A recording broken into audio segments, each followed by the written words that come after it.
मेरे पास एक बेसिक सा डिसेंट सा लैपटॉप और फिर भी मैं हैवी टास्क कर पा रहा हूँ। फाइल स्टोर करना, बैकअप लेना एंड एडिटिंग करना, सब कुछ एकदम स्मूथ। लेकिन धीरे धीरे एक चीज समझ आ रही है कि ये काम मेरे लैपटॉप पर तो हो ही नहीं रहा है। तो फिर भाई ये हो कहाँ रहा है? तो भाई क्लाउड कंप्यूटिंग एक ट्रैप है या फिर हम लोग बिना सोचे समझे अपना डाटा किसी और के कंप्यूटर को दे रहे हैं? जो मैंने फोटो अपने गूगल ड्राइव में अपलोड किए थे वो आखिर स्टोर कहाँ हो रहे हैं? ये ना तो मेरे फोन में है ना मेरे लैपटॉप में है, फिर आखिर ये स्टोर हो कहाँ रहे हैं? और क्या मेरे फोटो सेफ हैं? हाँ, यही सब समझने वाले हैं आज की वीडियो में। इतना सारा डाटा अगर किसी और के कंप्यूटर पर है तो क्या ये सच में सेफ है या फिर क्लाउड कंप्यूटिंग एक ऐसा ट्रैप है जिसका हिस्सा हम रोज बनते जा रहे हैं? तो भाई चलिए बिल्कुल सिंपल लैंग्वेज में समझेंगे क्लाउड कंप्यूटिंग है क्या और ये कैसे काम करता है। और मेन पॉइंट, आखिर तुम्हारा डाटा असल में स्टोर कहाँ होता है? तो सबसे पहले जान लेते हैं क्लाउड कंप्यूटिंग होता क्या है। तो भाई क्लाउड कंप्यूटिंग का बिल्कुल सिंपल मतलब होता है कि तुम अपना काम अपने कंप्यूटर के हार्डवेयर पे डिपेंड होकर नहीं करते हो, बल्कि इंटरनेट के थ्रू किसी और के पावरफुल कंप्यूटर पर करते हो। तुम्हारा लैपटॉप और कंप्यूटर सिर्फ और सिर्फ एक रिमोट कंट्रोल की तरह काम करता है।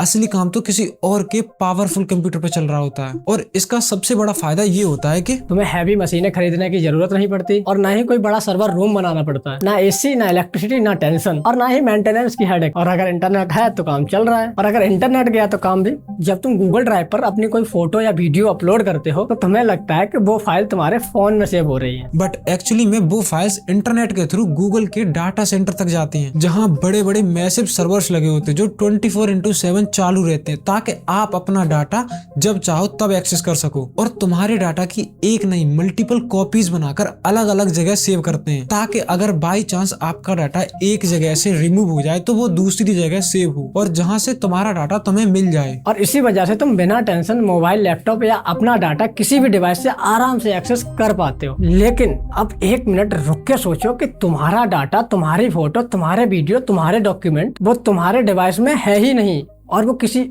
और कंपनी के सर्वर पर स्टोर है, किसी और जगह, किसी और के कंट्रोल में। तुम उसका सिर्फ एक्सेस करते हो, ओनर तुम नहीं हो। तुम्हारे पास तो सिर्फ एक्सेस है, तुम उसका यूज कर सकते हो, लेकिन इसका यूज कंपनी भी कर सकती है। अभी इमेजिन करो अगर वो सर्वर हैक हो जाए और कंपनी का सिस्टम किसी गवर्नमेंट के साथ या किसी और के साथ कॉम्प्रोमाइज कर ले, या फिर किसी एम्प्लॉय की गलती से डाटा लीक हो जाए, तो तुमने जो डाटा दिया है उसको तो तुम देख नहीं सकते कि वो तुम्हारे डेटा के साथ क्या कर रहे हैं और तुम्हारा डेटा कैसे स्टोर किया जा रहा है और उसे कौन कौन एक्सेस कर रहा है और एग्जैक्टली तुम्हारा डेटा किस कोने में पड़ा है। और एक सबसे बड़ी प्रॉब्लम जिसकी वजह से लोग क्लाउड कंप्यूटिंग को ट्रैप कहना शुरू कर देते हैं। लेकिन ये सिस्टम इतना भी वीक नहीं होता है कि कोई भी आपका डाटा यूज कर ले या फिर कंपनी किसी के भी साथ कॉम्प्रोमाइज कर ले, क्योंकि जो क्लाउड कंपनीज होती है वो कोई छोटी मोटी कंपनी नहीं होती है, क्योंकि उनका बिजनेस ही डाटा पर चलता है। अगर थोड़ा भी डाटा इधर से उधर हुआ तो उनका बिजनेस बंद हो सकता है और कोर्ट केस के चक्कर अलग से लगाने पड़ेंगे। इसलिए वो डाटा को इनक्रिप्ट करती हैं, सिक्योरिटी की मल्टीपल लेयर्स लगाती हैं और प्रोफेशनल साइबर सिक्योरिटी टीम्स को रखती है और हर दिन साइबर अटैक से लड़ती हैं। और इसी वजह से सच ये है कि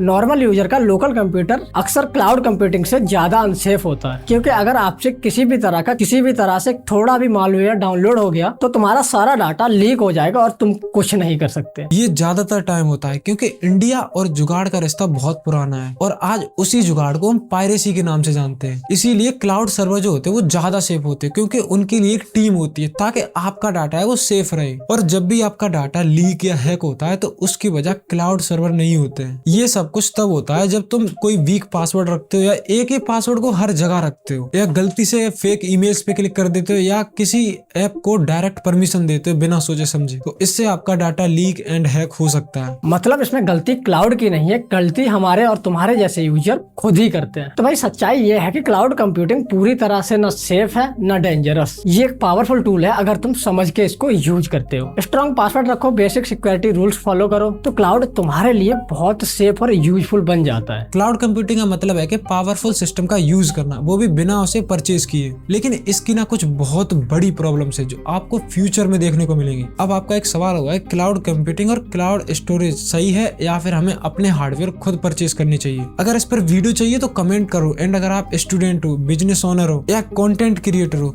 तो इससे स्टार्ट करना बहुत सही रहेगा, क्योंकि अभी के टाइम पर रैम और एसएसडी के प्राइस आसमान छू रहे हैं। तो अभी के लिए इसको लेना सही रहेगा, क्योंकि रैम और एसएसडी के प्राइस ऑलमोस्ट आसमान चूम रहे हैं। तो भाई क्लाउड से डरना नहीं है, क्लाउड को समझना है और सही से यूज करना है, क्योंकि आपके डाटा की सिक्योरिटी आपके हाथों में ही होती है। अगर आपको वीडियो अच्छी और यूजफुल लगी हो तो वीडियो को लाइक करो, चैनल सब्सक्राइब करो और कमेंट में अपना वैल्यूएबल ओपिनियन प्लीज दे देना। मिलते हैं एक नई वीडियो में टेक की बात आपके साथ।